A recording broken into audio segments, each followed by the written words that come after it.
Hi guys, my name is Tristan with Mustard Seed Ventures. I'm also a licensed real estate agent with Resper Group Real Estate.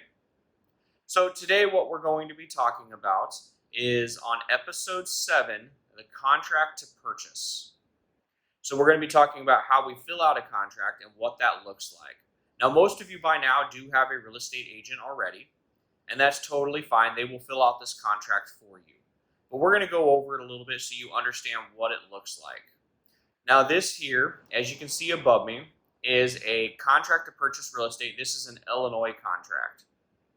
So we're going to be looking at different things that we filled out in here. So 1 through 7, this just talks about the legal description of the home, the parcel number, and also the actual address of the home. So we got all that filled out.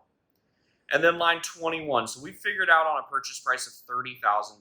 So they do have the property listed at $38,000. We're going to offer them $30,000. We're going to put a $500 earnest money that'll be deposited within 5 days of getting an accepted contract from the seller. We're not asking for any type of home warranty plan or anything like that because this is going to be a flip. And we're asking for closing to be set up right on 4/24/2020. So that's actually when we closed on this property. Now we're doing a bunch of different type of information on the mortgage loan. This is all general information. You know, it just says our interest rate not greater than 5.1 and get a 30-year loan. Most of my loans are about 20-year loans. So we're going to scroll all the way down to our contingencies. So we have our first contingency in there. Now every contract again is going to be different, but our first contingency in our contract is going to be our appraisal contingency. And then we have our property inspection contingency as well. And I will explain those at greater depth later on in other episodes. Then we're going to go down to our wood infestation report so we can get a termite inspection done. And then if your city has any type of government inspections or occupancy permit, which our city does, then the seller would generally bring that property up to the condition it needs to be in order to get that occupancy permit. Now, since we're buying a property that needs a lot of work, it's not even close to that part yet. So we are actually going to be bringing that up. Right here, it talks about the title. We want to make sure that we have a clean, clear title.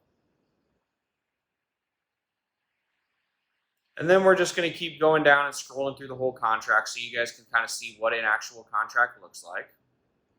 We're going to have different disclosures on the contract. We're not going to go over these disclosures, but a lead-based paint disclosure, a real property disclosure, report, radon disclosure, and then a personal property addendum as well. Whenever you buy these flip properties, according on how nice the property is, if it has the appliances in it, you guys can do a personal property addendum to make sure that those appliances are included. And then we're going to go down here, you know, who the seller is, the Secretary of HUD, so this is a foreclosure, and then who the buyer is. We'll have all different types of information of the listing agents and the buying agents. This is also where we'll ask them to give us an answer by a certain timeline right here. Now, since it is a foreclosure, they don't really abide by the timelines. They kind of just say, oh, this is what we're going to do. And then here's where we'll do the title company information, whoever we decide to use for a title company. Now, we're going to send this offer off here. We're going to get this hopefully accepted. Remember, we were offering $30,000 for a property. And we're going to come back and we're going to see if they're going to send us a counteroffer. So in this case, they did actually send us a counteroffer. So we're looking at the counteroffer here. Again, just the information of the buyer and the seller. And then we have a purchase price of $33,100. So they countered us $33,100 on this property. And then we have to hit accept, reject, or counter this offer again. So in this instance, we did actually accept the $33,100. So we are officially under contract on the property after this point. So there are a couple more steps that need to happen, including when it's a foreclosure like this. So a lot of times the foreclosure agent, they want to have their own contract. So the Secretary of HUD actually has their own contract that they work with.